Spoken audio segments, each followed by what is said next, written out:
Em uma era perdida no tempo, quando os deuses caminhavam entre homens e o destino era tecido pelas mãos invisíveis do cosmos, floresceu uma profissão envolta em mistério, desejo e poder.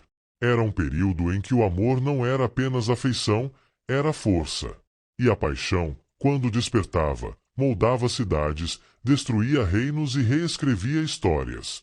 Saudações, viajantes do oculto. Aproximem-se do fogo antigo, pois hoje retornaremos à Grécia arcaica, a terra em que Afrodite reinava soberana. Um mundo em que templos guardavam segredos que jamais foram escritos, onde o toque, o olhar e a palavra carregavam magias silenciosas. Naquele tempo, o amor não era frágil nem tímido. Era tratado como entidade viva, uma chama que podia ser acesa, cultuada, alimentada ou temida. E no trono desse reino de sedução estava Afrodite, a deusa que comandava o encanto, o prazer e o fascínio. Seus cabelos dourados eram descritos como teias de luz, seus olhos, capazes de alterar o curso de uma vida com apenas um olhar. Ela era a própria essência da beleza, mas não uma beleza vazia. Para os gregos, Afrodite era força política, espiritual e social. Quem gozava de seu favor prosperava. Quem o perdia, afundava na sombra do esquecimento. Corinto, uma das joias do Peloponeso, erguia-se como centro desse culto. Não apenas rica e estratégica, mas pulsante. A cidade vivia ao som de passos de mercadores, guerreiros, artistas e estrangeiros vindos de todo o Mediterrâneo. No coração dessa metrópole cintilava o grande templo dedicado à deusa, onde, segundo escritos antigos, serviam não 100, não 500, mas 1000 sacerdotisas. 1000 mulheres dedicadas à arte da sedução sagrada, conhecidas modernamente como prostitutas do templo, mas que naquele tempo eram instrumentos vivos do mistério. Entre elas, havia uma classe que brilhava como estrelas na noite, as héteras. Mais do que cortesãs, eram musas, sacerdotisas do intelecto e do corpo. Educadas nas artes, na música, na dança, na retórica, encantavam não apenas com a presença física, mas com a mente afiada. Eram capazes de desarmar guerreiros com uma frase, aconselhar políticos com sabedoria rara e seduzir filósofos com argumentos que mereciam ser esculpidos em pedra. Homens poderosos buscavam essas mulheres não apenas por seus corpos, mas por suas visões.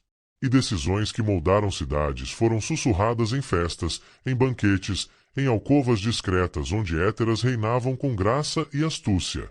Enquanto elas brilhavam sob tochas e risos, outras mulheres caminhavam pelos labirintos da marginalidade. Prostitutas escravizadas, estrangeiras, pobres, vivendo à sombra de uma sociedade que consumia seus corpos sem jamais enxergar suas almas. A Grécia era bela, mas sua beleza projetava sombras densas. E Afrodite, a deusa do amor, refletia tanto o ouro quanto as cicatrizes de seu povo. Fora dos templos, onde as tochas não iluminavam e onde o perfume das oferendas não chegava, a presença da deusa continuava pulsando. A beleza, para os gregos, era poder. Os escultores moldavam mármore como se tocassem a essência divina. Pintores buscavam capturar não a carne, mas a alma. A Grécia respirava uma busca incansável pela perfeição, uma perfeição inspirada na própria Afrodite. Poetas como Safo cantavam amores que atravessariam milênios. Filósofos como Platão elevavam o amor para além do corpo, transformando-o em ponte para o eterno. Mesmo quando seu nome não era mencionado, Afrodite sussurrava por trás das palavras. Mas nem tudo na Grécia era poesia. Havia rituais privados, rituais silenciosos, práticas sobre as quais ninguém escrevia. Segredos que os sacerdotes levavam ao túmulo.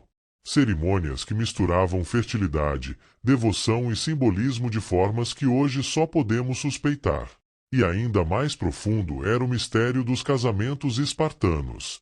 Ali, o matrimônio não era flor, dança ou celebração. Era sequestro simbólico. Era sombra. Era silêncio. A noiva era tomada. Raspavam seus cabelos, davam-lhe roupas masculinas, apagando sua identidade para moldar um novo símbolo. O marido surgia no breu da noite, consumava o casamento e retornava aos soldados.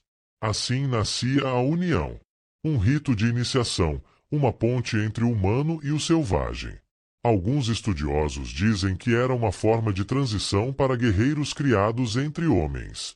Outros veem nisso algo mais antigo, mais arcaico, mais ancestral, um rito de passagem que ecoava os mistérios primordiais do feminino e do masculino. Após percorrermos os caminhos da paixão, do poder e da sedução, adentramos agora o reino das bestas mitológicas, seres que revelam mais sobre nós do que ousamos admitir. Dragões, as serpentes do impossível, representavam não monstros externos, mas obstáculos internos. O medo que testa o herói, o limite que revela a alma. Vampiros, os devoradores da essência, simbolizavam tudo aquilo que suga nossa energia. Dependências, culpas, pessoas ou ideias que drenam a vida sem jamais se saciar. Lobisomens, a fera interior, falavam da raiva contida, do instinto reprimido, do momento em que a lua do destino expõe nossa verdadeira natureza. Híbridos, como o Minotauro, eram metáforas vivas do conflito humano. Metade luz, metade sombra, perdidos em labirintos criados por nossas próprias escolhas. Ogros representavam a brutalidade sem consciência, a força sem alma, a ignorância que devora sem pensar. Elementais, como o Golem, eram um reflexo de nossas criações que acabam por nos dominar, vícios, ideias, tecnologias que ganham vida própria. As gárgulas, sentinelas grotescas das igrejas medievais, lembravam que a proteção nem sempre se veste de beleza. E os necrófagos, que se alimentam dos mortos, simbolizavam um passado que não enterramos. Traumas, culpas, histórias que deveriam ter morrido, mas que ainda caminham ao nosso lado. E então compreendemos. A Grécia não criou monstros, revelou-os. Deu-lhes nomes, formas, narrativas. Mostrou ao mundo que, para vencer a escuridão externa, é preciso primeiro iluminar a escuridão interna. No fim, a verdadeira mitologia não fala de criaturas fantásticas, fala de nós. De nossos medos, nossas falhas, nossas grandezas. É por isso que, séculos depois, ainda contamos essas histórias.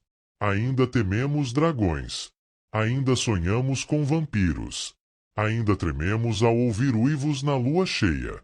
Porque os monstros só existem enquanto existirem sombras dentro de nós.